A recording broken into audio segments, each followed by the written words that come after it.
Good day and welcome to this training video on the Anatomy and Physiology title by Primal Pictures. This title is the one that is most similar to a textbook and is at the same standard as your traditional textbooks, and it is broken down into 20 different learning modules, 11 of which include the 11 systems of the human body. What this title does is it will marry the anatomy and physiology together for these 20 learning modules and teach it to you in a guided manner. So just like a traditional textbook would give you explanatory text, this title will do the same while giving you engaging and interactive 3D models and exercises to help consolidate the information that you are learning through the text. Just starting off with the layout of our page in this title, you will find your menu bar on the left-hand side, your main viewing pane or your interaction pane in the middle, and then your information pane on the right.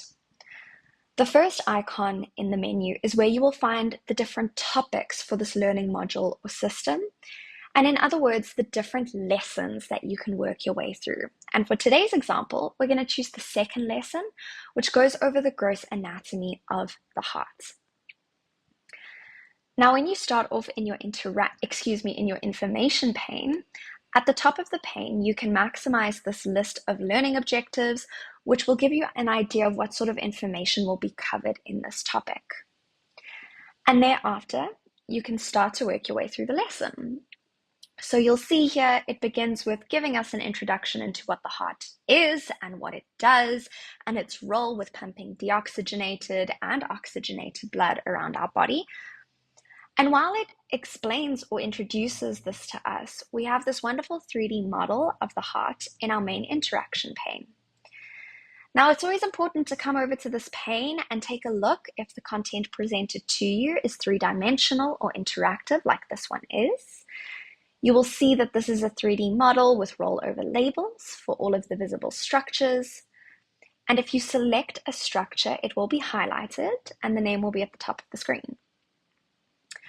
You can also rotate these models either by using the left and right arrows at the bottom or by simply clicking down and swiping along your screen. You can also work your way through different layers of anatomy using the up and down arrows. So you'll see that as I click down on this model, some of the components will be removed and different parts or features of the heart will be highlighted. So once we have a good understanding of what the heart is, we could continue to work our way through the lesson and now go over the position of the heart. And as any images or 3D models come up in your information pane, it's important that you click on them because they will then be maximized in your main viewing pane and you can interact with the content. Okay, and if we continue to work through the position of the heart, you will then see that after that we have an interactive learning exercise. So this one is an identification exercise where it's going to ask me to find some of the important anatomy that I just learned about, like the right auricle, for example, starting off, followed by the left ventricle and the subepicardial fat. And once we're finished with that, we could then close this off and continue with our lesson. Now, we're not going to work through this entire lesson. This is a training session, not a lesson on the heart. But I do just want to highlight, by scrolling further through this lesson, that you will also find dissection images, for example, to have something else to engage with and to get a more realistic view of the cadaveric or the patient anatomy. And these images are still interactive. I still have rollover labels for all of the visible structures. And if you select a structure, it will be highlighted once again and the name presented at the top of the screen. All right, so now that we know how these lessons work and what sort of information we can find in them, let's go see what else is in the menu. So after these topics, we have an alphabetical index, which is just like you would find in a traditional textbook and another way to navigate your way through the content.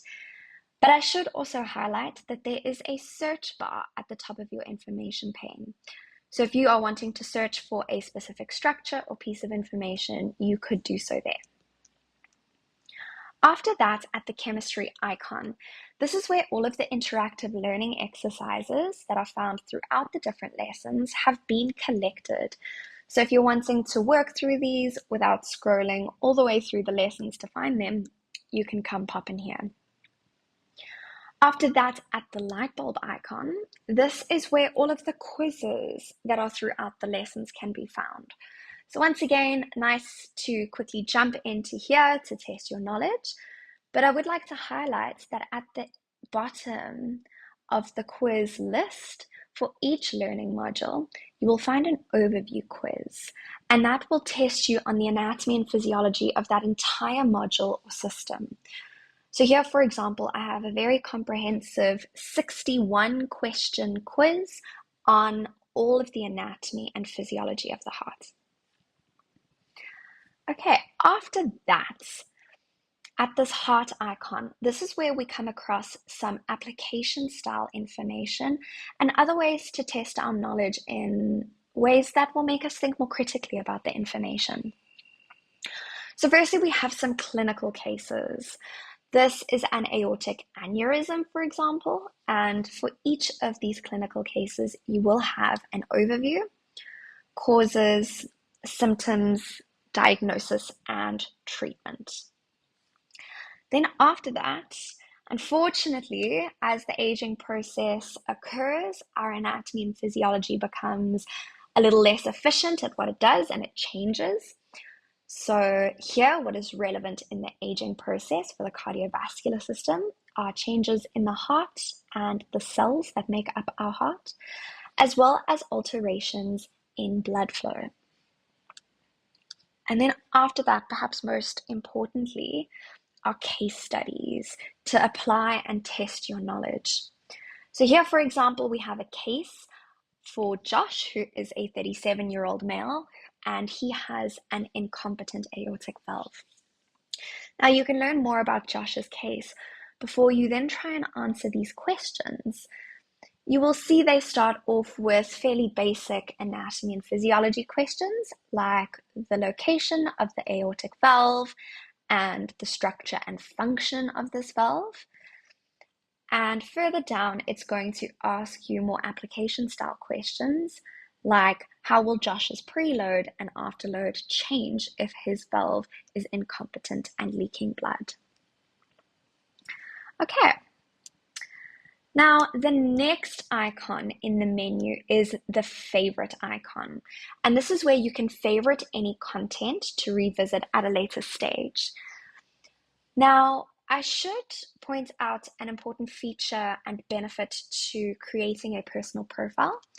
You will see it says over here that all of my favorites are stored in the cloud, which means it's in the magical cloud above me, and no matter what device I access Primal Pictures on, I can always access my favorites stored in the cloud. But if you do not have a personal profile, you will see that when you favorite content over here, it will say stored to your browser, or in other words, stored to your device. So if I'm not logged into my personal profile and I favorite something on my computer and I then open up Primal Pictures on my phone, I won't be able to see those favorites because they're stored to the device and not the cloud. So if you do have your personal profile, you can access your favorites on any device. Okay, and then after that, there is an option to share a link to anything you are viewing on Primal Pictures. So now I could share this with a student or a colleague and show them something that might be helpful to them or that I'm particularly interested in. After that, we have the embed function, but this is important for lecturers to embed content into the learning management system, and this isn't something that students will need to use. And then we have the download function. Now you can save an image of any dissection content or 3D model by having it open and clicking Save Image. But you can also save the topic or the lesson either as a text document or a PDF. But I would recommend this PDF option because you'll see it's nice and pretty, it's pleasing to the eye, And importantly, it still includes some small images to help you orientate yourself and understand what anatomy or physiology is being explained to you. And this is a wonderful way to use the Primal Pictures content offline if you download it to use it later. Okay, and then the last icon in our menu is the settings button, where you can change different colors and settings according to your personal preferences. But that brings us to the end of anatomy and physiology. I really hope that this has been helpful to you, and I wish you all of the best in your future adventures with Primal Pictures.